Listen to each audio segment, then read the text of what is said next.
Jorge Inés González García, ex ministro de Salud de la Nación.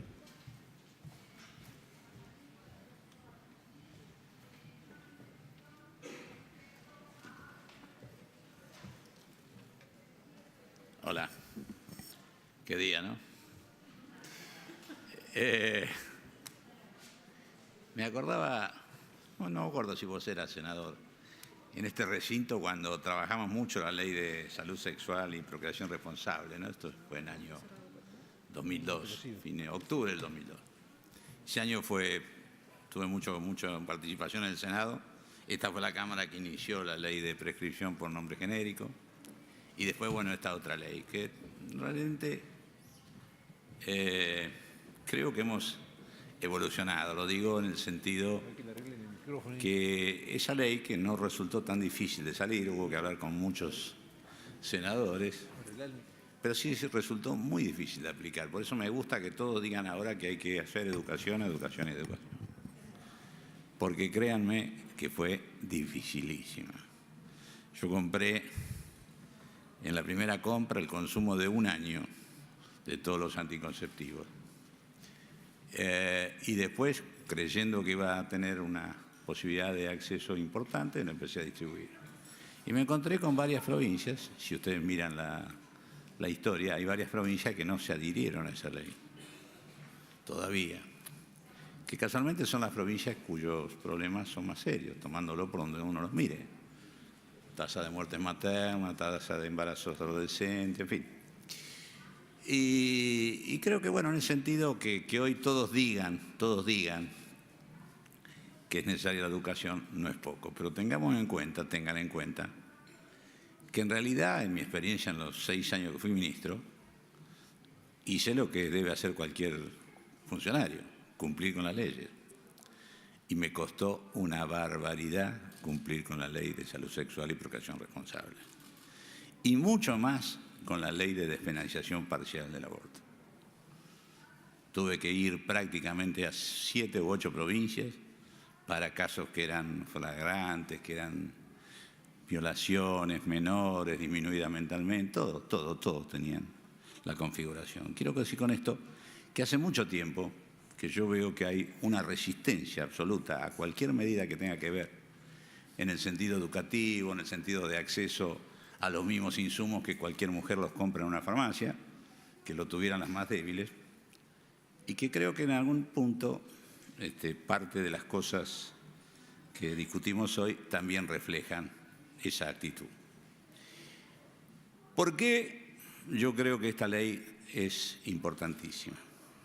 En primer lugar, porque más allá de algunas cuestiones que quisieron ser contradictorias, hay una evidencia mundial absoluta que esta ley tiene que ver con la disminución de la mortalidad materna.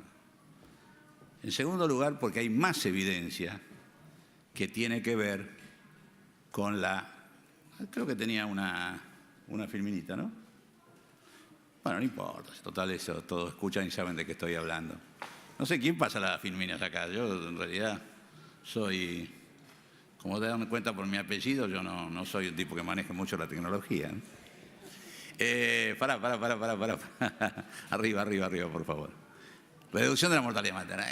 El mundo no puede equivocarse. Uno no puede creer que todo esto que vimos, que todo el mundo verde arriba es todo el mundo desarrollado, todo el mundo al cual queremos llegar, todo el mundo el cual decimos que desde el presidente en adelante lo dicen que queremos ir ahí, ese sería el rumbo de nuestro país, y después decir que en realidad nosotros queremos seguir como el otro mundo, que lo vimos ahí también, que es el mundo de nuestra América Central y de África.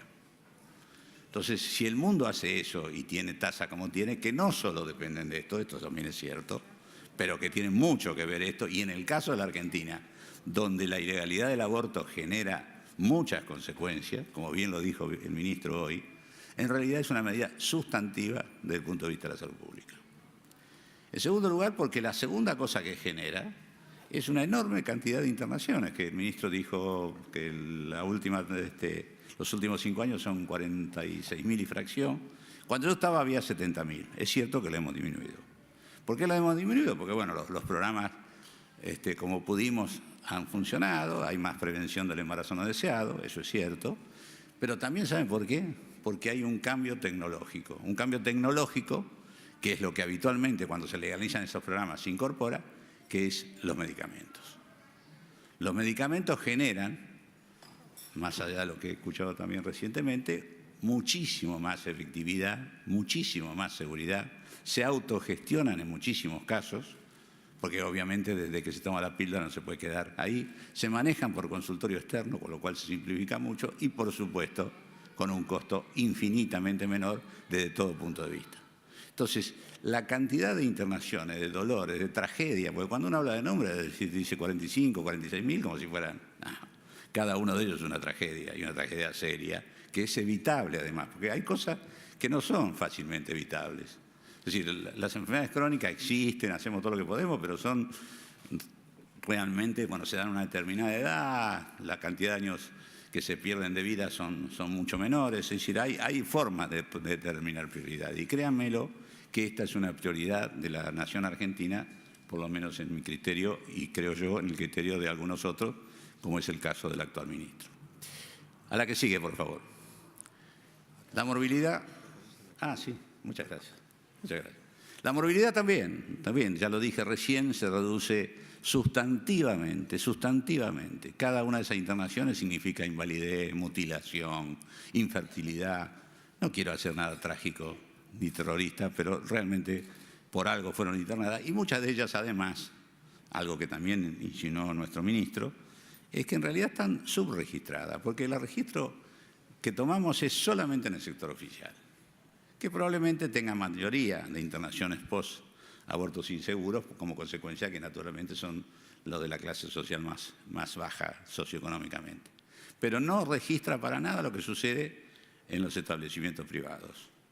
Ni tampoco, y él lo mostró hoy, hay casi un 18%, dijo, de mal registro. Porque si uno pone aborto, como dijo alguien también, tiene problemas con la justicia. Entonces pone sepsis, pone alguna de esas causas, que en realidad la original es un aborto incompleto y significan muerte o internación. Es decir, que no se puede decir que estas son pocas, son muchas y toda la estimación es que son más. La otra cosa que viene es la reducción.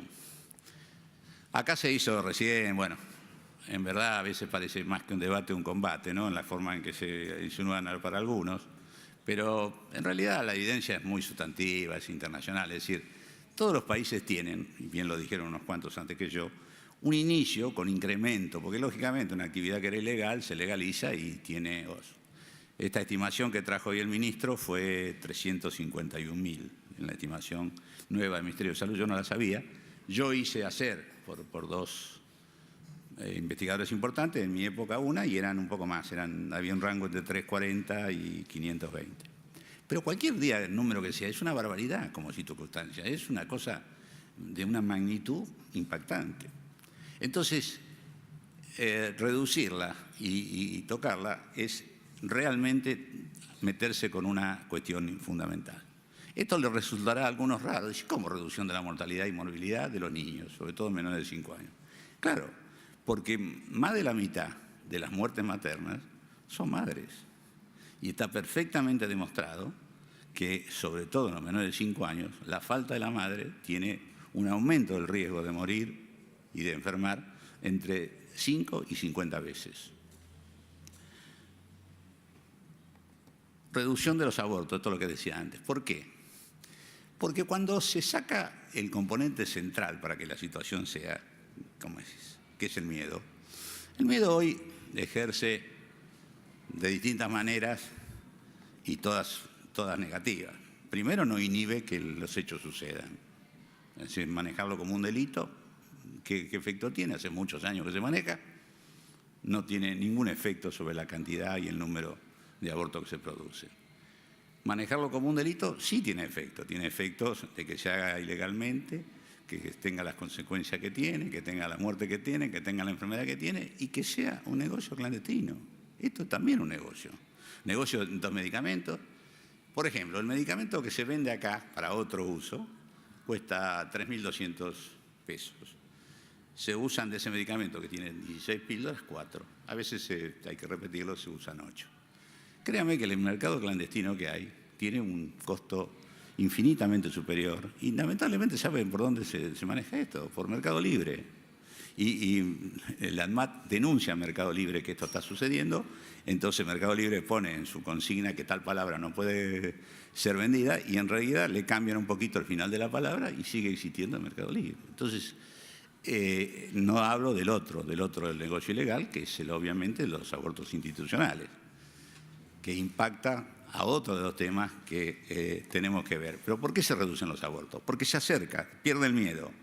Cuando viene, se produce el aborto, siempre hay, y estos los programas lo deben tener, y supongo que Argentina lo hará al símil como lo hace en otros lugares del mundo, hay una capacitación y una provisión, no previa al aborto, pero sí en el posaborto, en el primer control, de generar el uso de los insumos anticonceptivos, sean las nuevas generaciones de intradérmicos, sea el DIU, que son varios años de protección.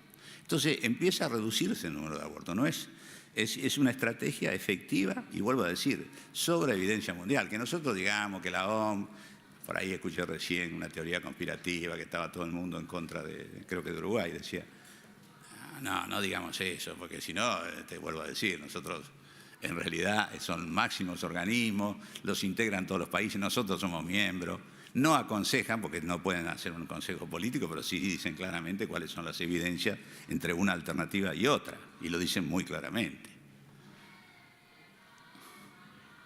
Reducción del gasto público. Bueno, esto lo mostró hoy el ministro, pero también lo mostró la Asociación de Economía de la Salud hace 3 días. Es real. El gasto público hoy, sobre todo con algunas provincias que se asustaron, es muy importante, las 45, 46.000 internaciones, y se habla del corto plazo, no se habla del mediano plazo, porque ahí no se sabe, porque siguen muchas de estas como consecuencia, se continúa la internación, pero no está valorada. Pero en el corto plazo nomás, con las internaciones que hay, tanto los estudios que hay son de impacto económico importante, y para el sistema de obras sociales también, porque el sistema de obras sociales, cualquiera que trabaje en una clínica privada, tiene muchas internaciones que son posteriores a algún aborto. Se dice, ¿cómo es el código? Dice legrado uterino terapéutico, LUT. Eso existe, lo hacen sucede en las provincias, sucede en las organizaciones nacionales. Entonces, tiene un impacto. Y no digamos el impacto de bolsillo. El impacto de bolsillo es muy grave porque en realidad tienen un precio muy alto y como se juega con el mercado negro, eso obviamente quita transparencia y da precio. Otra de las razones por las cuales yo digo que la ley es importante. Bueno, esto también es importante. Argentina es un país que tiene demasiados desniveles, todos lo sabemos, y en esto hay un desnivel, porque no hay un solo tipo de aborto. Hay abortos de ricas y abortos de pobres, y no son iguales. Las consecuencias, cuando uno mira las internaciones y las gravedades, siempre son chicas pobres. Entonces, en un país con tanta desigualdad, que haya un territorio como el acceso a una cuestión que tiene tanta magnitud y que sea equitativo, me parece que significaría una reducción de la brecha importantísima, vuelvo a decir, en un tema como este. Los programas de salud sexual y reproductiva también se refuerzan, por eso que dije antes, porque al eliminarse el miedo, al acceder al hacer política, obviamente, de interrupción voluntaria del embarazo, seguro que queda conectado mucho mejor para poder cumplir los programas de salud sexual y reproductiva. Muchísimo mejor que lo que cuesta mucho, que es la adherencia a estos programas, en todos los programas, inclusive en el que está encarando el gobierno para prevenir el embarazo adolescente. Bueno, y por último, yo creo que la legalización es la política más eficaz, y creo que lo he explicado, para igualar los derechos de las personas. No solo para la política más eficaz, para bajar la mortalidad, bajar la morbilidad, bajar las consecuencias, disminuir los costos, generar igualdades, sino también, obviamente, una política más eficaz para igualar derechos de las personas. Y me parece lo más importante que viene pasando, y en esto es muy bueno el debate que se han propuesto las cámaras, porque son muchas personas, más allá que hoy terminamos, miren la hora que es y cuánto hace que estamos, pero la verdad, es cierto, la Argentina no está dispuesta a estos debates ni acostumbrada, pero también es cierto que se ha generado un movimiento de una magnitud en términos sociopolíticos que la verdad que creo que nos ha sorprendido a mucho, que tiene que ver con las mujeres, que tiene que ver con la más joven y que creo que es una de las cosas muy positivas que tiene nuestro país. Entonces, no veo ninguna otra política y no he visto ninguna propuesta acá que sirva para un tema serio, que tiene probada actitud y respuesta y resultados en otros lugares del mundo, y que acá es como mantener un statu quo de decir sigamos como estamos. Porque cualquiera de las cosas que se han dicho, no dudo que con la mejor intención, claramente no tienen incidencia significativa en cambiar esta historia. Historia que todos queremos cambiar, cada cual hizo el esfuerzo que pudo, seguramente insuficiente en mi caso, pero que realmente la manera de cambiar la historia, la manera de ser un país que queremos aproximarnos a lo que hace el primer mundo, es hacer lo que hace el primer mundo. Y salir de las conspiraciones que se creen que son políticas puestas desde el extranjero para hacernos daño como país. Yo quiero parecerme a Europa, quiero parecerme a Estados Unidos, quiero parecerme a Canadá, no me quiero parecer a África, con todo respeto a los africanos, la verdad. No me lo quiero, ni quiero que hagamos la misma cosa, donde además está probado, y eso también tiene mucha evidencia, que en los países donde la legislación es más restrictiva, el problema es más serio, tanto en su ocurrencia como en sus consecuencias.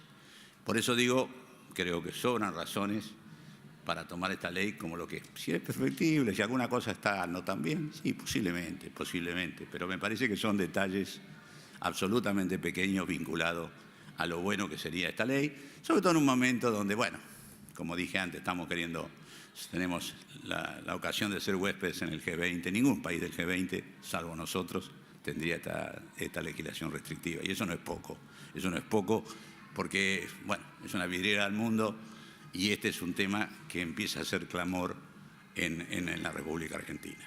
Y con eso paro y quedo a disposición de las preguntas que quieran. Gracias, doctor Ginés González García. Esteban Bullrich, senador. Gracias, doctor, por la presentación.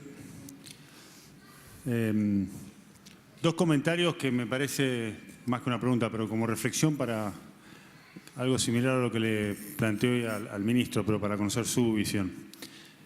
El primero es, la verdad que lo respeto demasiado desde el punto de vista de salud como para hablar de salud, pero en estadística, donde me animo un poquito más, que dos tendencias sean simultáneas no quiere decir que estén relacionadas necesariamente.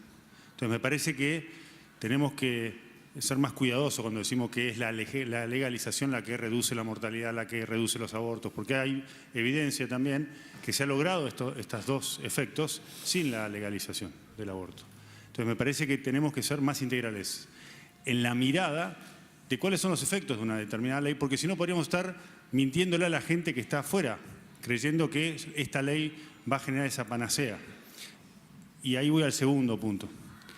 Me parece que decir que con esta ley nos parecemos a los países del primer mundo, cuando todavía tenemos índices educativos, siendo ministro de Educación, ex ministro de Educación, lo digo, tenemos índices educativos donde solamente la mitad de los jóvenes termina el secundario y hay evidencia científica de que la educación de la madre tiene directa relación con la mortalidad materna y con la mortalidad infantil. Esa es una forma de reducir la mortalidad infantil, mejor educación. Cuando tenemos sistema de salud, como bien describió hoy la senadora de La Rioja, la senadora Vizuela de La Rioja, que tiene mucha diferencia, y esos países se han preparado distinto para llegar a la legalización, y además hoy tienen una evidencia que creo que nos serviría como lección. Entonces, ¿es este el camino real? ¿No hay que trabajar algo mucho más integral que simplemente terminarlo en una legalización del aborto? ¿No estamos dejando de lado todas esas enseñanzas que esos países del primer mundo? Ha habido acá gente, especialistas, por ejemplo, de Francia, donde hay una reflexión que se está haciendo respecto al camino a recorrer. Hay experiencias que nos podrían servir para generar otra mirada de política mucho más integral, que realmente apunta al verdadero problema, que usted lo ha marcado, es la desigualdad. Es la desigualdad que tiene nuestro país hace muchísimos años y esa es la verdadera deuda de la democracia. La democracia no tiene una deuda con el aborto. La democracia tiene una deuda con la desigualdad social, con la desigualdad de nuestro país, que no se va a terminar con esta ley. Entonces me parece peligroso que sigamos hablando de los efectos maravillosos que va a tener esta ley, como que a partir de ahora somos el primer mundo. Muchas gracias. No, yo no dije maravilloso, pero mire, senador, bueno, usted sabe bien, seguramente quiso hacer más en salud reproductiva y en salud sexual integral, y no es fácil hacerlo en cada una de las áreas que hemos tenido. Pero le digo con toda franqueza, yo sé que las leyes son, Kant decía que eran ordenamiento de la realidad, y las leyes siempre se hacen con el mejor criterio y con la mejor intención de los legisladores.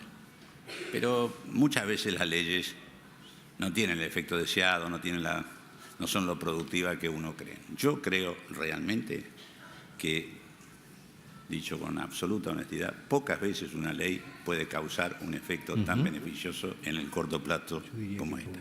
Simplemente porque saca de la oscuridad y de la clandestinidad a cosas que se hacen muy mal hoy, pero muy mal. Y como le vuelvo a decir, tecnológicamente hoy eso está resuelto. Se ve además lo que pasa en Rosario, lo que pasa en la Ciudad de Buenos Aires, que lo hace calladita, pero lo hace bien. Lo que pasa, en serio, estoy hablando ahora de nuestro país, no solo de países remotos.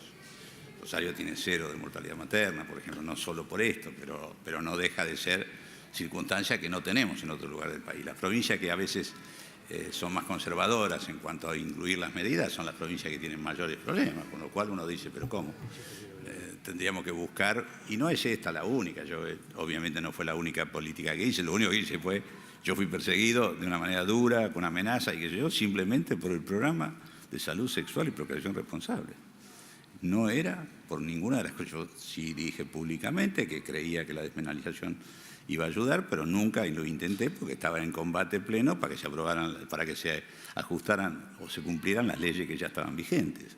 Pero en este caso, yo creo que esta ley realmente, lo digo, lo expliqué ahí, posiblemente incompleto, estoy convencido por esto que digo, son muchas intervenciones, son muchas consecuencias, no está así de simple. Y realmente, vuelvo a decir, el cambio tecnológico lo simplificó mucho a esto. Lo que lo complica es que sea un delito. La clandestinidad es un horror y la clandestinidad no sirve para detener la cantidad de abortos, porque lo ha demostrado mucho tiempo. Entonces, ¿para qué la vamos a mantener? ¿Por qué no llevarlo a que sea transparente, a que sea legal, a que sea un derecho, a que sea accesible para todos, a que se haga con las técnicas modernas? Ese es mi pensamiento y lo que traté de explicarle a ustedes, ¿no? O de expresarle a ustedes. Senador Pichetto. Quería agradecerle al doctor Ginés la presencia y hacerle además un especial reconocimiento por su tarea como ministro del gobierno de Néstor Kirchner, que ha demostrado además una actitud de valentía y de coraje y ha recibido los mayores agravios por haber puesto en marcha leyes que tendían a la protección, a la preservación, al cuidado previo. Yo quiero recordar acá, porque tenemos mala memoria los argentinos, y es importante recordarlo, cuando usted inició la campaña de reparto de anticonceptivos y preservativos, y lo hizo como una campaña en todo el país, recibió por parte de la Iglesia Católica niveles de agresión extraordinarios. Había un obispo que, digamos, era edecán militar, digamos, creo que era obispo militar. Obispo castrense. ¿Cómo? Obispo castrense. Obispo castrense, de apellido Baciotto, que planteó que a usted había que tirarlo al río por sostener estas políticas, que eran políticas de prevención. Ni siquiera había mencionado la interrupción del embarazo, el aborto, aun cuando sé que formaba parte de sus ideas, de sus principios y de la protección, como usted bien mencionó, a las mujeres más débiles, a las más pobres. Pero bueno, esa tarea de prevención, de tratar de inculcar en las escuelas primarias y secundarias una protección, una nueva cultura, eso era imposible porque la Iglesia se oponía, como se opuso también en el África a la utilización de preservativos. Entonces, miles de personas morían de SIDA alegremente porque no se podían usar los preservativos. Lo que digo es que hay algunas miradas retardatarias, negativas, casi medievales, en la construcción de la opinión pública en la sociedad. Y bueno, y estos hechos que hoy estamos viviendo, el nuevo rol protagónico de la mujer a partir de este siglo, le han dado la razón. Usted tenía razón. Y hoy creo que estamos avanzando en este debate y en esta construcción de esta norma y creo que la Argentina va a ser un poquito mejor, un poco más justa nada más. Y quiero terminar y responderle, porque en el momento que yo no estaba, el senador Bullrich, al cual respeto, le respeto sus creencias, sus convicciones y lo considero un hombre honesto y defiende fuertemente lo que piensa, pero quiero ratificar lo que dije. Yo leí en los principales medios de la Argentina que el presidente, además nadie lo ha negado, entendía que había un derecho de la mujer en este tema. Lo dijo públicamente, lo transmitieron medios gráficos y medios de televisión. No dije más que reproducir la noticia. Y yo dije que había indudablemente una mirada de evolución del presidente, de salir de una postura negativa frente a este tema y de reconocer de que era un derecho de la mujer.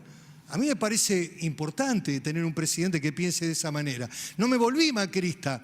Lo que describí es un acto público de emisión de una visión que tenía el presidente Macri, que me parece valiosa resaltarla. Si yo fuera un hombre de Cambiemos, estaría resaltándola, como estaría además defendiendo a un ministro progresista como Rubinstein, que vino e hizo una exposición realmente de una contundencia con datos, no con palabras. Entonces, yo quería reconocerle a usted la coherencia en este tema, estimado amigo Ginés. Y además lo hemos compartido también. Cuando el gobierno anterior se atrevió a debatir el matrimonio igualitario como un nuevo derecho, ¿por qué? Porque hay nuevos derechos, porque hay necesidad del reconocimiento, casi diría un nuevo desafío de la sociedad moderna. El derecho a ser, a reconocerse, a que las creencias religiosas no interfieran en la vida cotidiana en un Estado laico. Entonces, estos son los grandes temas de la sociedad moderna que estamos discutiendo incluso con un poco de retraso en la Argentina. Yo le quiero agradecer y hacerle un especial reconocimiento a su presencia acá. Muchas gracias. Senadora González, Nancy González. No lo van a dejar ir, doctor. Muchas gracias, señor presidente. Muchas gracias por la exposición. Quería hacerle dos preguntas sobre el proyecto específicamente. ¿Qué opinión tiene usted sobre lo que dice el proyecto venido en revisión de la Cámara de Diputados sobre las 14 semanas y sobre la objeción de conciencia institucional que algunos reclaman y no está plasmado en el proyecto? A ver qué opinión tenía usted. Gracias. Sí, mire, la mayoría de los países tiene 14 semanas, pero hay un montón que tienen 12, o sea que en ese sentido parecería no haber una diferencia demasiado significativa. Lo que yo he leído, tampoco soy un experto en legislación comparada, es que lo que utilizan 14 semanas quieren dar un poco más de tiempo, sobre todo a aquellas mujeres que no están muy convencidas, como para que tengan un poquito más de tiempo. Otros dicen que no, que la semana 12 es suficiente. Bueno, eso me parece que es una cuestión medio pequeña. Desde el punto de vista técnico no cambia demasiado. Tanto la medicación que se usa como la dosis que se usa es exactamente igual. O sea, no hay ninguna diferencia desde el punto de vista técnico. La segunda cosa que me preguntó...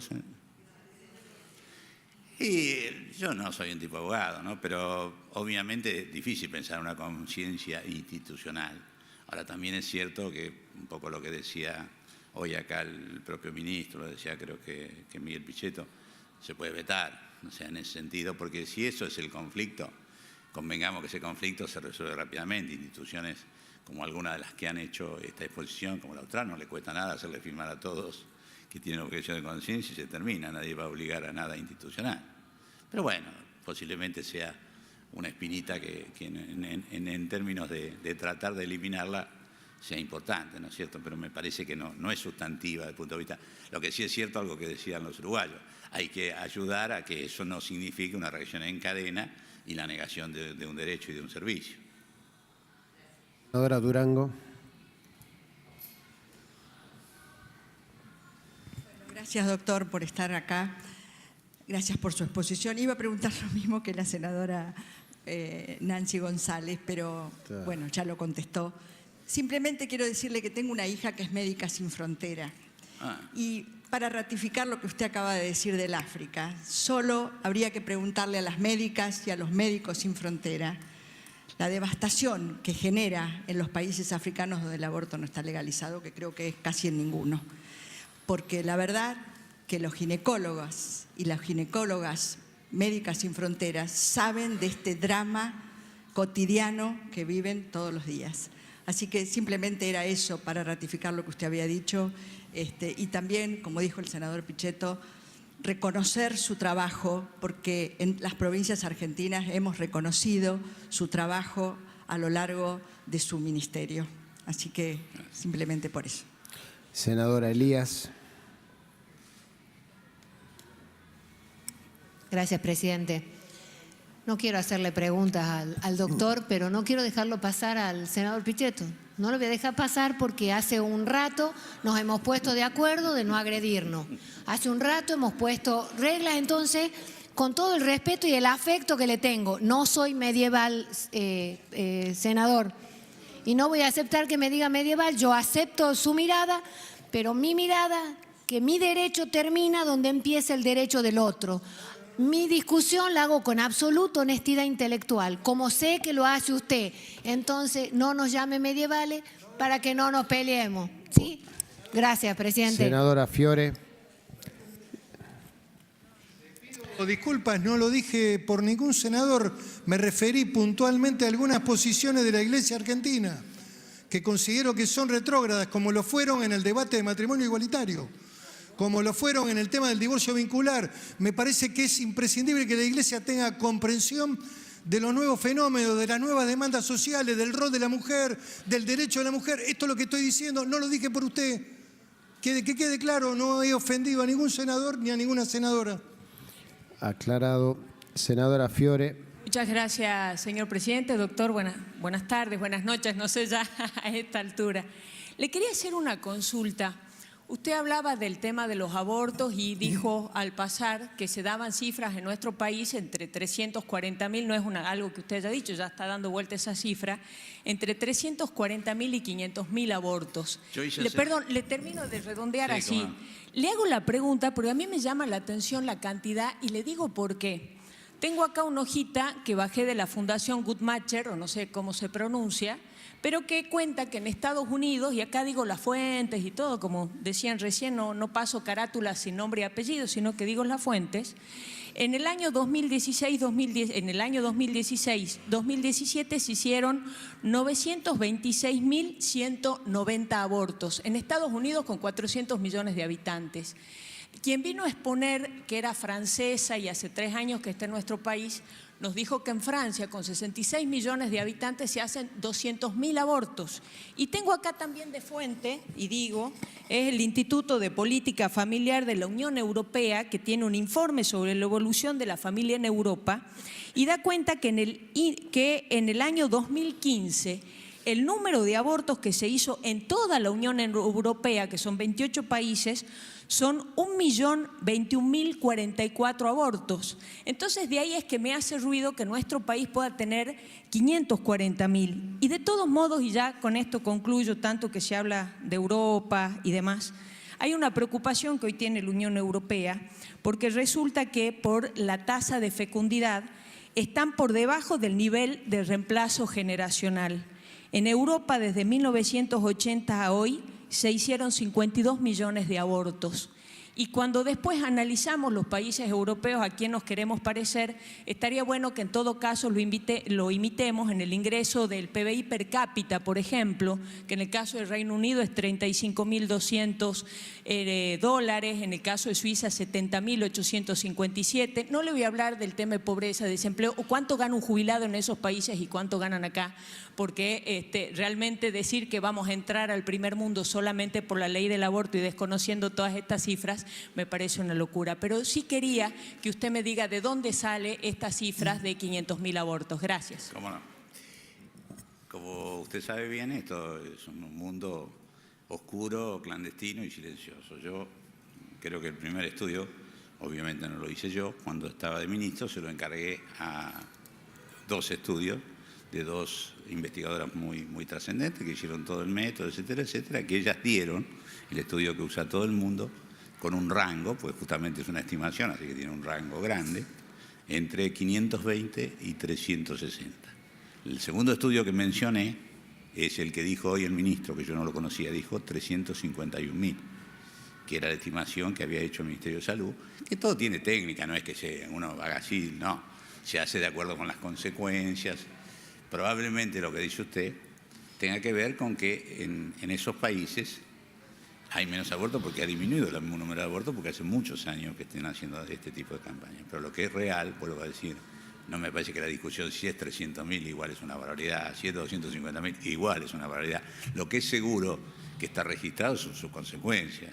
Y sus consecuencias en muerte tienen su registro y en internaciones tienen su registro, tal como le dije yo. Y ya sin su registro son catastróficas. Esto es un poco lo que creo que más o menos le contesta a su inquietud, ¿verdad?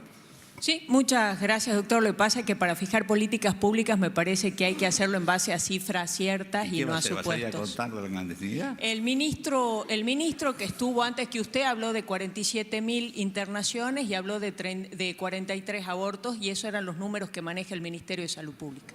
Pero sí, por supuesto, pero también dijo 351.000 estimaciones. No, yo la escuché muy bien. Estoy desde las 2 de la tarde para escuchar con toda atención lo que dicen todos. Sí. Muchas gracias. Muy bien, muchas gracias, doctor. Invitamos al doctor Adolfo Echegaray, director del programa de cirugía fetal del Hospital Universitario Austral.